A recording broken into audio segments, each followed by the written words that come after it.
حضرت جابر بن عبداللہ رضی اللہ تعالیٰ عنہ سے روایت ہے،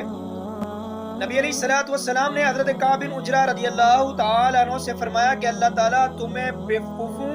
اور نااہل لوگوں کی حکمرانی سے بچائے۔ حضرت کعب بن عجرہ رضی اللہ تعالیٰ عنہ پوچھنے لگے، یا رسول اللہ بیوقوف لوگوں سے کیا مراد ہے؟ کہا کہ میرے بعد جو حکمران آئیں گے وہ میری اقتداء نہیں کریں گے، میری سنتوں پر عمل نہیں کریں گے، ان کے جھوٹے ہونے کے باوجود اگر کسی نے ان کی تصدیق کی، ان کے ظلم میں ان کی مدد کی، تو ان کا مجھ سے اور میرا ان سے کوئی تعلق نہیں، اور وہ میرے حوض پر بھی نہیں آئیں گے۔